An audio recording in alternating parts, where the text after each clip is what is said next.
사랑과 미움은 한 끗 차이일 때가 많습니다. 그런데 그 끗 차이가 너무 크게 느껴질 때가 있습니다.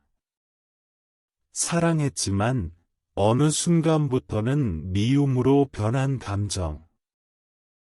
그 미움은 마치 가시처럼 내 마음을 찌르며 나를 괴롭힙니다. 그리고 지금 나는 그 가시를 제거하지 못하고 그 미움의 감정을 품고 살고 있습니다. 그 미움의 대상은 바로 내 남편입니다. 사실 남편이 내 삶에서 중요한 존재였던 때도 있었습니다. 그러나 어느 순간부터 그는 나에게 상처를 주고 나를 짓누르며 점점 더 미워지게 만들었습니다. 오늘 나는 그 미움을 조금이라도 풀고자 이 글을 쓰기로 했습니다. 그 미움의 시작부터, 그리고 그 미움이 어떻게 커져갔는지 그 과정을 써 내려가려 합니다. 결혼 초, 우리는 서로의 눈빛에서 행복을 읽을 수 있었습니다. 사랑하는 마음으로 가득 찬 나날들이었죠. 우리는 서로를 이해하려 했고, 함께라면 무엇이든 할 수 있을 것 같았어요. 하지만 시간이 지나면서 남편은 점점 다른 사람이 되어갔습니다. 내가 기대했던 것과는 달리 그는 나에게 무관심해지고 나의 감정에는 전혀 신경 쓰지 않는 모습을 보였어요. 작은 일에도 불만을 표출하며 나는 그가 조금씩 나를 소외시킨다는 느낌을 받았습니다. 그러나 그때마다 나는 그가 다시 예전처럼 돌아올 거라는 기대를 놓지 않으려 했습니다. 그때는 그랬지만 지금은 피곤한가 보겠지, 어쩌면 일이 많아서 그런 걸 거야, 라는 식으로 스스로를 위로했습니다. 그러나 그런 기대는 점점 나를 더 지치게 만들었고, 내 마음속의 미움은 조금씩 커져갔습니다. 결혼 생활의 현실은 점점 더 내가 생각했던 것과 달라지기 시작했습니다. 남편은 집안일에 관심이 없었고, 내가 힘든 일을 하더라도 별다른 도움을 주지 않았습니다. 그저 일이 끝나면 퇴근하고 집에 와서 편안히 쉬는 것이 전부인 듯 했습니다. 내가 바쁘게 일을 하거나 힘들어할 때, 그는 나를 도와주기보다는 자신의 일에만 집중하고 있었습니다. 나는 그가 나를 도와주기를 원했지만, 그는 그런 마음이 전혀 없어 보였습니다. 그런 상황이 반복되면서 나는 점점 더 그에게 실망하게 되었고, 그 실망은 미움으로 변해갔습니다. 특히 남편의 무관심이 가장 큰 미움의 원인이었습니다. 나는 그가 나를 사랑한다고 믿었지만, 그 믿음은 시간이 지나면서 점차 흔들리기 시작했습니다. 사랑의 말은 하지만 그 말과 행동이 일치하지 않는 그를 보며 나는 점점 더 괴로워했습니다. 마음속에서 계속해서 왜 나를 사랑하지 않지? 왜 내가 이렇게 힘들게 사는데 너는 아무렇지도 않게 지낼 수 있는 거지? 라는 질문만 반복되었고, 그 질문은 점점 더 나를 힘들게 만들었습니다. 내가 이만큼 노력하고 있고, 이만큼 힘들어 하는데도 그가 나를 이해하려 하지 않는다는 생각은 나를 무너뜨렸습니다. 사랑이라는 감정은 그저 말로만 하는 것이 아니라 실천으로 보여지는 것이라는 것을 깨달았습니다. 그런데 남편은 그런 실천을 보여주지 않았고, 나를 혼자서 싸우게 만들었습니다.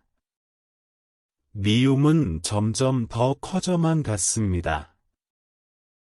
그는 이제 단순히 무관심한 남편이 아니라 내가 원하는 것을 전혀 이해하지 못하는 존재처럼 느껴졌습니다. 내가 말해도 그가 알아차리지 못하는 것 같았고, 내가 고통스러워해도 그저 지나쳐버리기 일쑤였습니다. 그럴 때마다 나는 더 이상 그와 함께 할 수 있을지에 대한 의문을 품게 되었고, 그 의문은 점차 그를 미워하는 마음으로 변해갔습니다. 남편이 내게 말하지 않았던 것들, 내게 하지 않았던 사랑, 내가 바랐던 것들에 대한 무관심은 나를 더욱 외롭게 만들었고, 나는 그의 존재를 점점 더 견딜 수 없게 되었습니다. 그의 말과 행동은 나를 더욱 힘들게 했습니다. 나는 그가 나를 배려하고 이해해 주기를 바랐지만, 그가 나에게 돌아오는 것은 나를 무시하는 듯한 태도였습니다. 내가 필요할 때, 내가 힘들 때 그가 내 곁에 있지 않다는 사실은 그저 내 마음을 더 깊이 아프게 했습니다. 결혼 생활은 단지 두 사람이 함께 사는 것이 아니라 서로를 이해하고 도와주는 과정이어야 하는데, 그는 그 과정에서 나를 배제한 것처럼 느껴졌습니다. 나는 그가 나를 미워하는 건 아닐까, 나에게 무슨 잘못이 있던 걸까 하는 생각까지 했습니다. 이 모든 것이 점점 더 내 안에서 커져갔습니다. 미움이 사랑을 덮어버리고 점차 그 미움이 내 마음을 지배하게 되었습니다. 그가 나를 무시하는 것 같을 때마다 나는 그를 죽도록 미워하게 되었습니다. 그러나 동시에 그 미움이 나를 더욱 외롭게 만들었습니다. 그와의 관계는 점점 더 벽처럼 느껴졌고, 나는 그 벽을 넘을 방법을 알 수 없었습니다. 이대로 살아가야 할지, 아니면 더 이상 이 관계를 유지할 수 없을지에 대한 고민이 끝없이 반복되었습니다. 사랑과 미움, 그 두 감정은 너무 가깝게 느껴지지만, 미움은 결국 나 자신을 망가뜨리는 것 같았습니다. 나는 그를 미워하지만 그 미움이 내 삶을 얼마나 무겁게 만들고 있는지를 알게 되었습니다. 그를 죽도록 미워한다고 해서 내가 더 행복해질 수 있을지 의문이 들었습니다. 미움은 나의 삶을 짓누르고 나를 고통 속에 가두고 있었습니다. 그렇다고 그 미움을 풀 수 있을까? 그 미움이 풀리기 위해선 내가 먼저 그를 용서할 수 있는 마음을 가져야 하지 않을까 하는 생각이 들었습니다. 하지만 용서가 그렇게 쉬운 일일까요? 아니, 정말 용서할 수 있을까? 그가 나에게 준 상처를 쉽게 잊을 수 있을까요? 결국 나는 이 미움을 풀 수 있는 방법을 찾지 못하고 있습니다. 미움 속에 살아가는 것은 고통일 뿐이고, 결국 나 자신을 잃어버리게 될 것 같아서 두렵습니다. 사랑했던 그 사람, 그리고 그를 미워하는 나 자신을 어떻게든 극복하고 싶습니다. 그가 내게 준 상처를 치유하고, 다시 서로를 이해하고 사랑할 수 있기를 바라는 마음이 커지기만 합니다. 오늘도 지혜의 길과 함께 해주셔서 감사드립니다.